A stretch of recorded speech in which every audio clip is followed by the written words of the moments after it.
Hello all, welcome to toppers world. ഇന്ന് നമ്മൾ നോക്കുന്നത് 10ാം ക്ലാസ്സിൻ്റെ ഭൗതികശാസ്ത്രമാണ്. ഭൗതികശാസ്ത്രം ഫിസിക്സ് ആണ്. നമുക്ക് 10ാം ക്ലാസ്സിൻ്റെ ഫിസിക്സിൻ്റെ മലയാളം മീഡിയം ടെക്സ്റ്റ് ബുക്കാണിത്. ഭാഗം 1 ടെക്സ്റ്റ് ബുക്കാണ്. അതിൽ ഇന്ന് നമ്മൾ നോക്കാൻ പോകുന്നത് ആദ്യ ചാപ്റ്ററായ ശബ്ദതരംഗങ്ങൾ. ശബ്ദതരംഗങ്ങളിലെ നമ്മൾ നോക്കുന്നത് ഏതാണ്?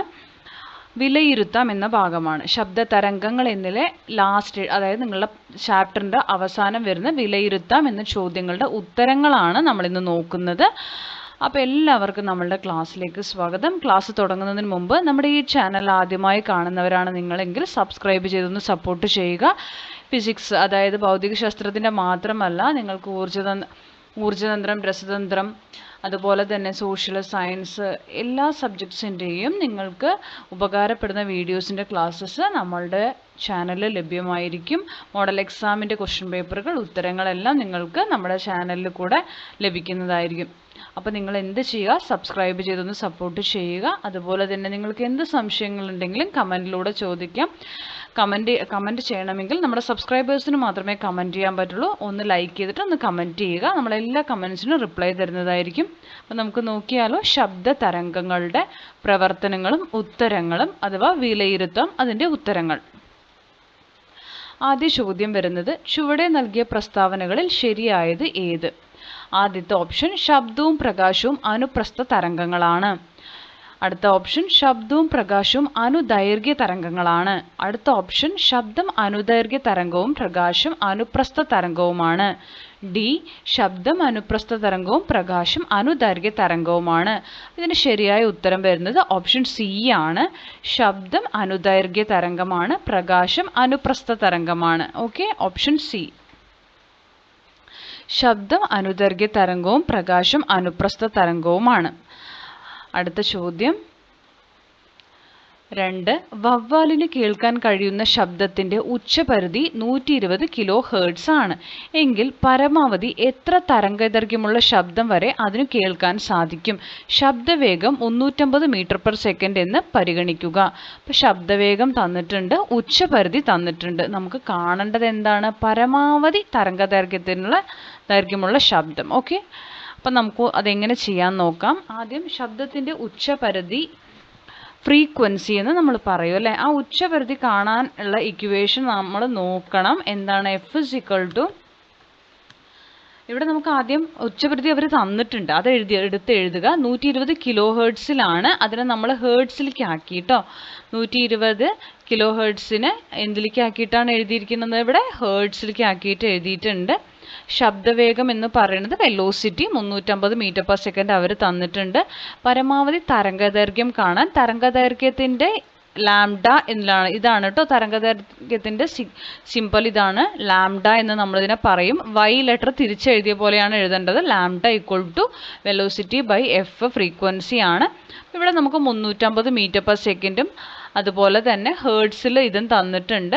അപ്പോൾ 350 നമ്മൾ എന്ത് ചെയ്തു? ഈ 1,20,000 എന്ന നമ്പർ എന്ത് ചെയ്യാണ്? ഡിവൈഡ് ചെയ്യാണ് കേട്ടോ. 350 ഇത് ഡിവൈഡ് ചെയ്യുമ്പോൾ നമുക്ക് വരുന്നത് 0.0029 മീറ്റർ കിട്ടും. നമ്മളതിനെ എന്തിലേക്ക് എടുത്തെഴുതണം? ഇതുപോലെ 2.9 × 10⁻³ മീറ്റർ എന്ന് മാറ്റി എഴുതുക കേട്ടോ. ഇങ്ങനെയാണ് നമുക്ക് ശബ്ദവേഗം വരിക. നെക്സ്റ്റ് വരുന്നത് 3.2 മീറ്റർ/സെക്കൻഡ് വേഗത്തിൽ സഞ്ചരിക്കുന്ന 2 തരംഗങ്ങളുടെ ഗ്രാഫിക ചിത്രീകരണം നൽകിയിരിക്കുന്നു. നമുക്ക് 3.2 മീറ്റർ/സെക്കൻഡ് ആണ് വേഗം വരുന്നത്. ഓരോ തരംഗത്തിൻ്റെയും ആവൃത്തി, പിരീഡ്, തരംഗദൈർഘ്യം എന്നിവ കണ്ടെത്തണം. ഇപ്പം നമുക്ക് നോക്കാം. ആദ്യത്തെ ചിത്രം എടുക്കാം നമുക്ക്. ആദ്യത്തെ ചിത്രം 1.30 എ ക്വസ്റ്റ്യൻ ആണ്, എ ആണ്. ഈ എ ഫിഗറാണ് പറയുന്നത്. അപ്പോൾ ഇതിൽ ശബ്ദവേഗം 3.2 തന്നെയാണ്, വെലോസിറ്റി 3.2 എന്ന് എഴുതിയിട്ടുണ്ട്. ഫ്രീക്വൻസി അഥവാ ആവൃത്തി എന്ന് പറയുന്നത് 1/8 ആണ് കേട്ടോ. 1/8 ആണ് അതിൻ്റെ ആവൃത്തി വരുന്നത്. 1/8 ഹേർട്സ് ആണ്. പിന്നെ നമുക്ക് നെക്സ്റ്റ് എന്താണ്?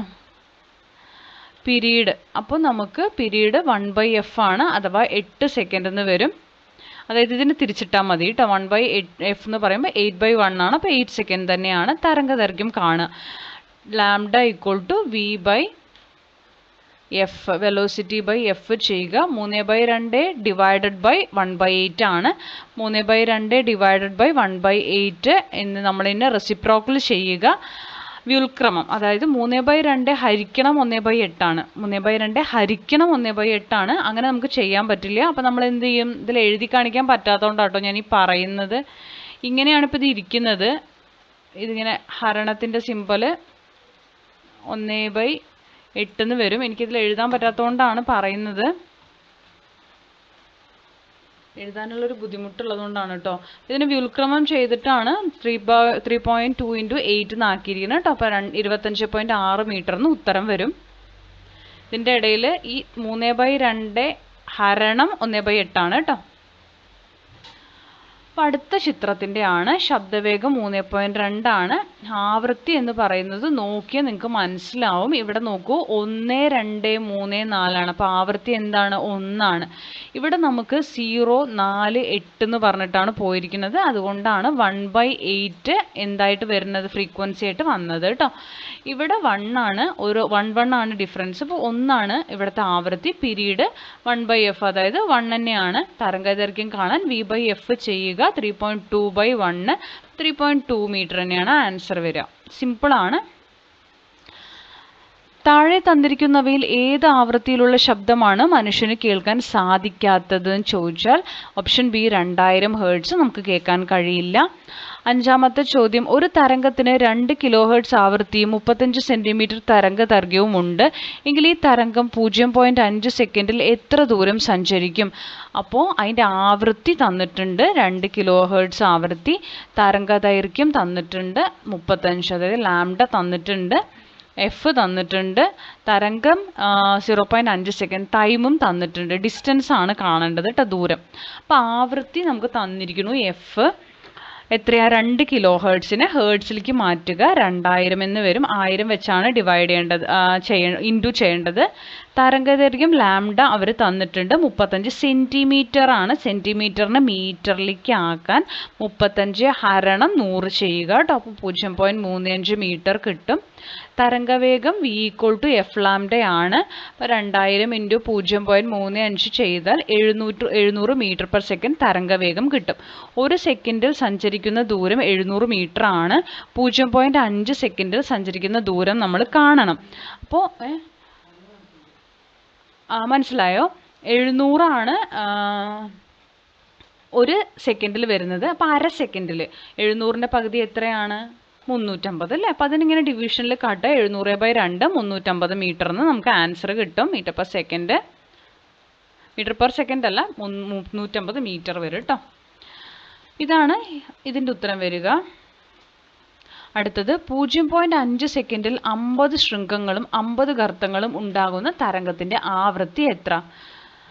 0.5 സെക്കൻഡിൽ ഉണ്ടാകുന്ന ശൃംഗങ്ങളുടെ എണ്ണം ഈക്വൽ ടു 0.5 സെക്കൻഡിൽ ഉണ്ടാകുന്ന ഗർത്തങ്ങളുടെ എണ്ണം. അപ്പം നമ്മൾക്ക് ശൃംഗവും ഗർത്തത്തിൻ്റെ എണ്ണം സെയിം ആയിരിക്കും. നിങ്ങൾക്ക് അറിയാലോ ശൃംഗം എന്താ, ഗർത്തം. എനിക്ക് ഇതിൽ വരയ്ക്കാനുള്ള ബുദ്ധിമുട്ടുകൊണ്ടാണത്. ഇതെങ്ങനെ വരുന്ന കേട്ടോ, മേലേക്കും താഴേക്കും വരുന്നതാണ് ശൃംഗവും ഗർത്തം പറയുന്നത്.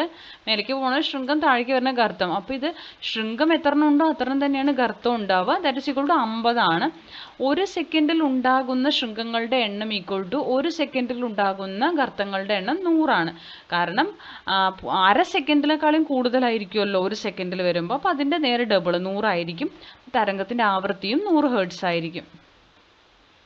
അടുത്തത് ചിത്രം 1.31 A, B എന്നിവയിൽ നൽകിയിരിക്കുന്ന തരംഗങ്ങളെ സംബന്ധിച്ച് വ്യത്യസ്തമായത് ഏത്? ആവൃത്തി, ആയതി, പീരീഡ്. ഇതിൽ ആയതിയാണ് വ്യത്യസ്തമായത്. അടുത്തത് ഒരു അനുപ്രസ്ഥ തരംഗത്തിൻ്റെ അടുത്തടുത്ത ഗർത്തങ്ങൾ തമ്മിലുള്ള അകലം 2 മീറ്റർ ആണ്. അതിൻ്റെ വേഗം 20 മീറ്റർ പെർ സെക്കൻഡ് ആണെങ്കിൽ ആവൃത്തി കണ്ടെത്തുക എന്നാണ്. അപ്പോൾ നമുക്കിതിൻ്റെ ആവൃത്തി കാണണം.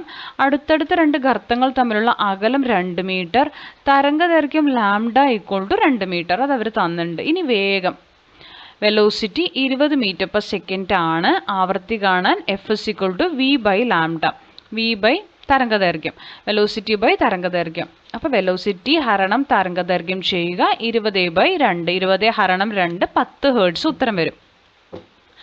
ശബ്ദം ഒരു മാധ്യമത്തിലൂടെ പ്രേക്ഷണം ചെയ്യുമ്പോൾ സഞ്ചരിക്കുന്നത് ഡാഷ്, തരംഗമാണ് സഞ്ചരിക്കുക. ഓക്കെ, അപ്പോൾ ഇത്രയുമാണ് 9 ക്വസ്റ്റ്യൻസ്. ഇനി 10ാമത്തെ ക്വസ്റ്റ്യൻ വരുന്നത് മേശപ്പുറത്ത് ഉറപ്പിച്ച് നിർത്തിയിരിക്കുന്ന ട്യൂണിംഗ് ഫോർക്കിൻ്റെ ഇരുഭുജങ്ങൾക്കും സമീപത്തായി ട്യൂണിംഗ് ഫോർക്കിനെ സ്പർശിക്കുന്ന രീതിയിൽ 2 പിച്ച് ബോളുകൾ തൂക്കിയിട്ടിരിക്കുന്നു. ഈ സംവിധാനത്തിൻ്റെ അടുത്തിരുന്ന് ഒരാൾ പിയാനോ വായിക്കുന്നു. ഈ സന്ദർഭത്തിൽ പിച്ച് ബോളുകൾ ചെറുതായി അനങ്ങുന്നു. കാരണം എന്തായിരിക്കും? ഉത്തരം, അത് അനങ്ങുന്നുണ്ടെങ്കിൽ ഈ ട്യൂണിംഗ് ഫോർക്കിൻ്റെ എക്സ്പെരിമെൻറ്റ് നിങ്ങൾ ചെയ്യുമ്പോൾ നമ്മളിങ്ങനെ അടിച്ചിട്ട് സൗണ്ട് കേൾക്കാൻ വേണ്ടി അടിക്കില്ലേ, അപ്പോൾ നമ്മളതിൽ വയ്ക്കുമ്പോൾ ഒരു സൗണ്ട് ഇങ്ങനെ നമുക്ക് വരും. അതിനെ പറയുന്ന പേരാണ് പ്രണോദിത കമ്പനം. അടുത്തത്, പിയാനോയിൽ ചില സ്വരങ്ങൾ വായിക്കുമ്പോൾ പിച്ച് ബോളുകൾ കൂടിയ ആയതിൽ തെറിക്കുന്നു. ഇതിന് കാരണമായ പ്രതിഭാസം ഏതാണ്? അനുനാദമാണ്. ഓക്കെ.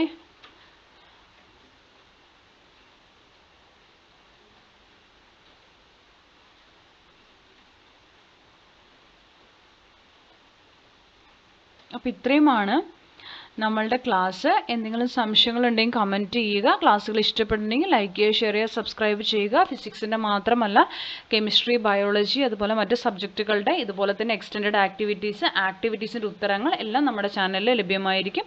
അപ്പോൾ ക്ലാസ്സുകൾ ഇഷ്ടപ്പെട്ടിട്ടുണ്ടെങ്കിൽ ലൈക്ക് ചെയ്യുക, ഷെയർ ചെയ്യുക, സബ്സ്ക്രൈബ് ചെയ്യുക. തുടർന്നും വാച്ച് ചെയ്യുക. നിങ്ങളുടെ കമൻറ്റുകൾ അറിയിക്കുക. Thank you for watching.